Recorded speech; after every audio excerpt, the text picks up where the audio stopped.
Ya, kita ke berita yang pertama. Pemirsa, tinjau layanan fasilitas kesehatan di Kota Palembang, Wakil Presiden Gibran Rakabuming Raka meminta kualitas layanan kesehatan untuk terus ditingkatkan, sehingga seluruh masyarakat dapat memperoleh pelayanan kesehatan yang merata.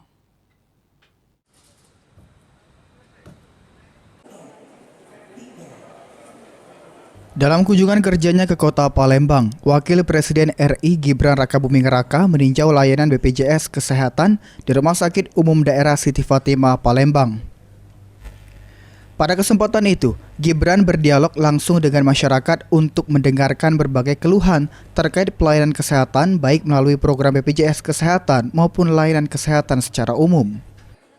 Wakil Gubernur Sumsel, C. Ujang menyampaikan, dalam kunjungannya Wakil Presiden meminta agar kualitas layanan dan fasilitas kesehatan di Sumatera Selatan terus ditingkatkan, sehingga masyarakat dapat memperoleh pelayanan yang merata dan berkualitas, tanpa adanya perbedaan antara peserta BPJS Kesehatan maupun pasien umum.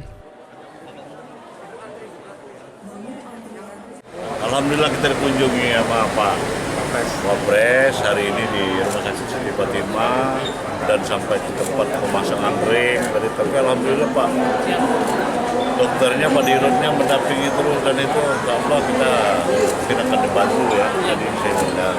Semua jenis layanan yang dibutuhkan masyarakat sebenarnya kita lengkapi, mulai dari fasilitasnya sampai tenaga kesehatannya yang menangani. Tadi Pak Wapres juga pesan semua pasien dilayani dengan baik, tidak membedakan di BPJS atau tidak. Saat ini RSUD Siti Fatimah memiliki daya tampung 381 tempat tidur pasien dan akan ada pertambahan sekitar 200 hingga 300 tempat tidur di gedung baru yang masih dalam tahap pembangunan. Eki Saputra, PAL TV.